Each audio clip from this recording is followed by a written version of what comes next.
I am Emma, a 29-year-old professional working at a prominent life insurance company. My role involves sales. In my family, I have a husband, John, who is of the same age as me, interestingly. John and I were childhood friends, practically growing up side by side.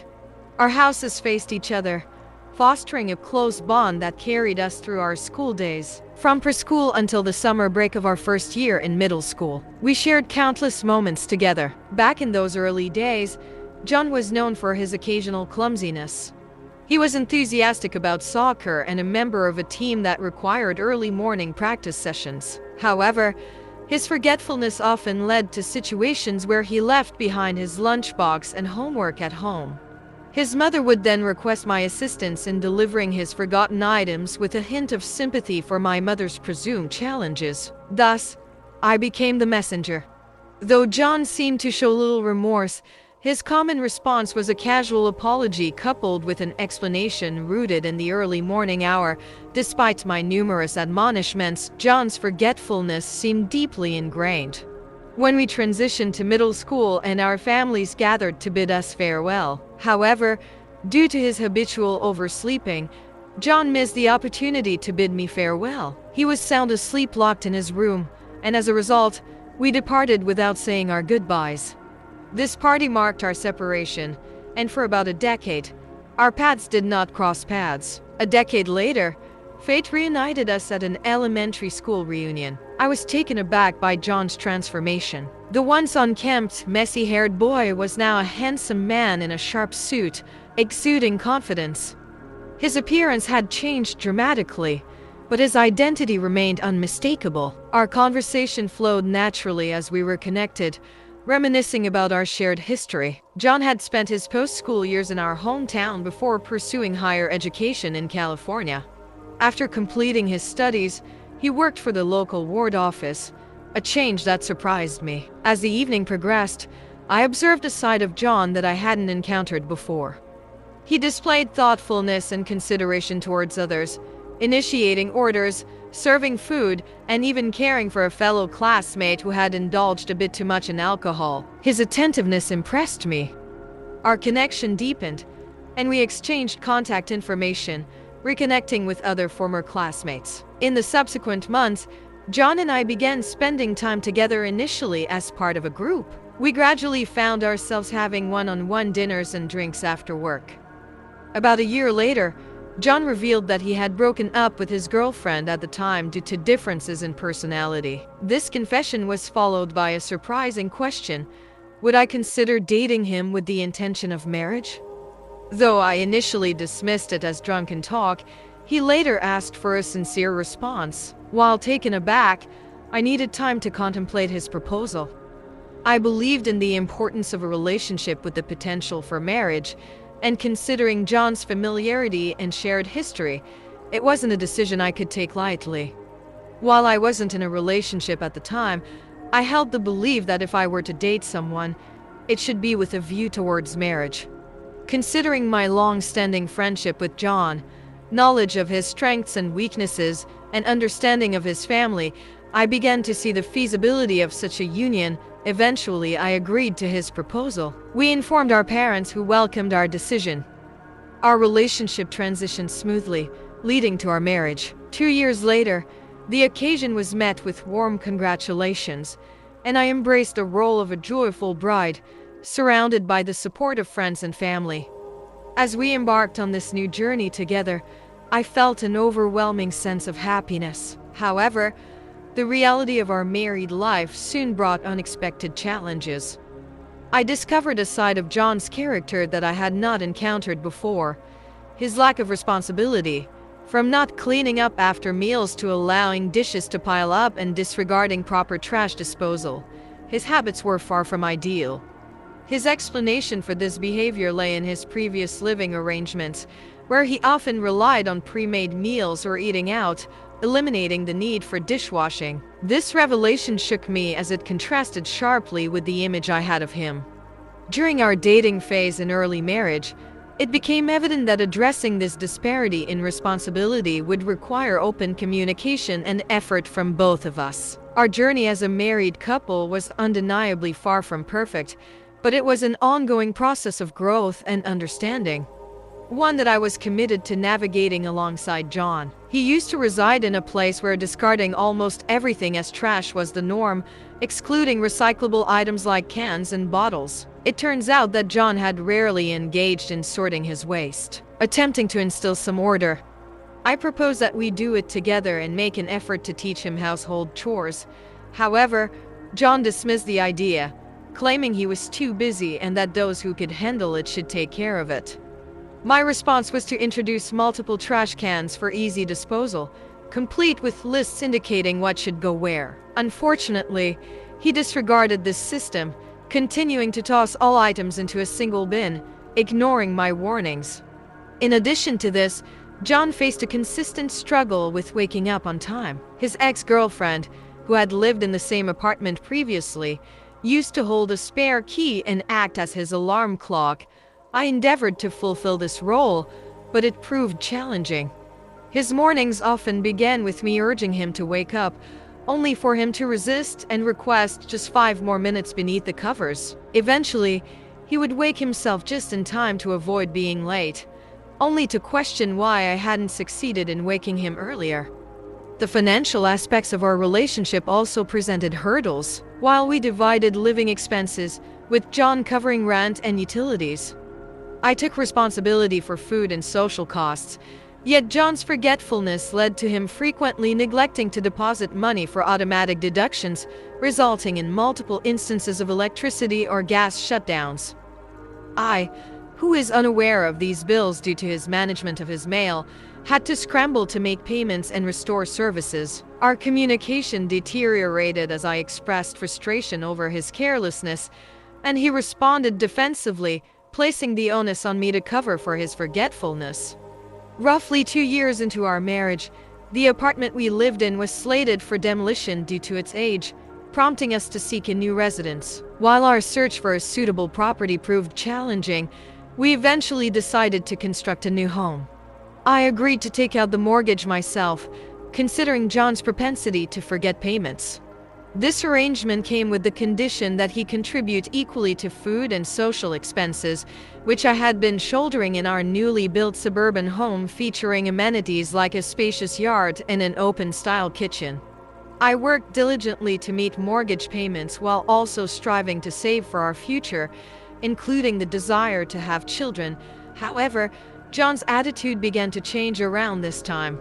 He began to question his responsibility for living expenses, stating that I was covering the mortgage and therefore he needed not contribute as much. He expressed his desire to indulge in personal spending as he did when he was single.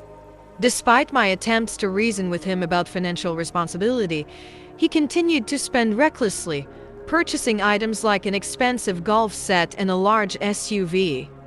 Even though he seldom used them, these issues coupled with his careless spending began to cool my affection for him. Yet I hesitated to end the marriage. A mutual friend's call alerted me to rumors of John's involvement with another woman. While initially skeptical, I was provided with evidence, including a photo of John with the woman during a local event. This revelation was disheartening. Despite our disconnected relationship, I wasn't yet prepared for divorce. However, as our situation deteriorated, further arguments over expenses persisted, and during one heated exchange on Christmas, John threw divorce papers at me. Though my cousin's visit provided a brief respite, my return home in January uncovered a startling scene. The entryway held a pair of unfamiliar red high heels, and a strange woman was found sleeping in our bed. Startled, I inquired about her presence, prompting her to awaken and ask who she was. Our relationship had unraveled to the point where I was unaware of guests, even overnight ones, in my own home. The atmosphere was tense, and our connection had grown cold and distant. "Who are you?" she demanded. "Who the hell are you? And what are you doing here?" In response to my question, she shot back with a glare and retorted, "Who are you?" A sudden realization dawned upon me. This was the very woman from the photograph my friend had sent me. You know, this is my house, I asserted. This is my house. John's house. Are you a thief? She responded with a claim that seemed utterly absurd. As I was about to inquire about my husband's whereabouts, the bedroom door swung open, and there stood my husband. "Oh, why are you here?" he stammered, his complexion visibly paling. It became painfully clear that they were having an affair right here in our home. Overwhelmed with disgust, I instinctively recoiled from my husband. "Who is she?" I coldly demanded of John. The woman began her own line of questioning, but I interrupted her. "This is my house, and this man is a stranger to me. You are neither an acquaintance nor anything else, so please leave. I'll call the police for trespassing." I delivered this sternly, forcefully driving the woman away. "What are you talking about?" John interjected. "The one who should leave is you. Besides, I just submitted divorce papers to City Hall. This house will belong to my new wife. Here, it's a gift from me. A token of my love." Astonished, I struggled to process his words. "What are you talking about?" "The divorce papers you gave me on Christmas. I haven't signed or stamped them. This is document forgery. A crime." John attempted to downplay my accusation, claiming it was an exaggeration to call it a crime. "Well, I was going to submit the divorce papers you gave me on Christmas after the New Year. I wanted to discuss things like property division, but since you've already submitted them, I suppose we're strangers now. Please leave." These events were the culmination of the growing concerns I'd been discussing with others about John's behavior when I returned home at the end of the year. Everyone had advised me to end the relationship as soon as possible, and their words had nudged me towards filing for divorce. My plan had been to consult a lawyer after the new year to discuss property division and then have John leave once things were settled, but the sight of their infidelity had turned everything upside down. I was stunned, unable to believe the situation I was witnessing. I could only sigh in disbelief. "Did you also forget that I took out the loan and built this house in my name to prevent you from forgetting mortgage payments? Shall I show you the property registry?" The realization hit me like a tidal wave. Although I suspected John was lying about owning the house, his forgetfulness about it being in my name left me speechless. "Wait, didn't you tell me this house was in your name? And you said you were single. What do you mean you have a wife?"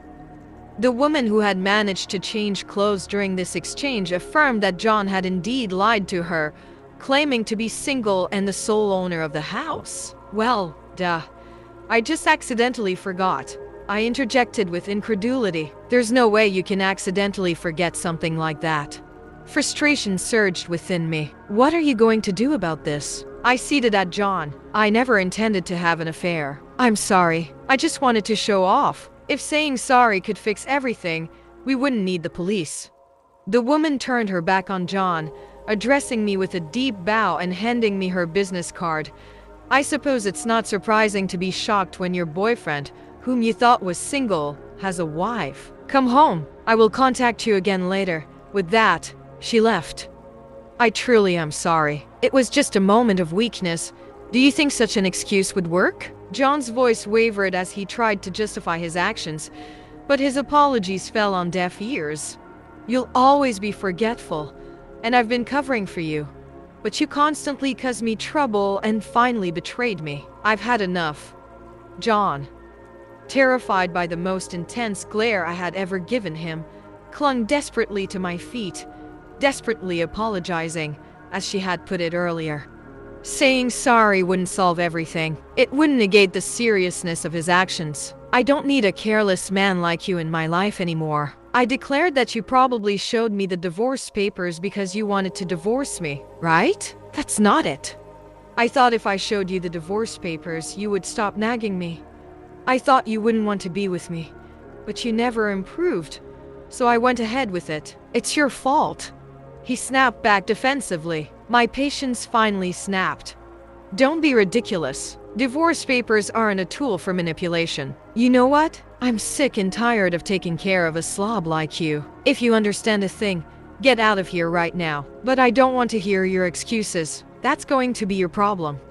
Frankly, I couldn't care less about your circumstances, so please just leave immediately and let me be clear. If you hesitate, it's going to turn into a much bigger problem. Don't even think about pulling that starting over card. Reconsider all you want, but I've had enough. His pleas fell on deaf ears as I forcibly dragged him to the front door. He cried out and begged to open the door, but I remained unyielding. Eventually, he vanished from sight. Rumor has it that he returned to his parents' home, but that was already too late. I'd beaten him to the punch and informed them about our divorce. They knew the whole story, and they didn't even want to let him inside. Your own parents disowned him, stating that a sloppy man like him is no longer our son. As for the woman he cheated with, she quickly showed up with cash to apologize. It turns out she was a junior colleague at his workplace who had just transferred to the same department due to a personnel change. Word spread, and his office life became unbearable. Eventually, he quit his job. After settling the property division with me, she discussed the matter with her boss, which led to an awkward environment at work, pushing him to resign and move far away.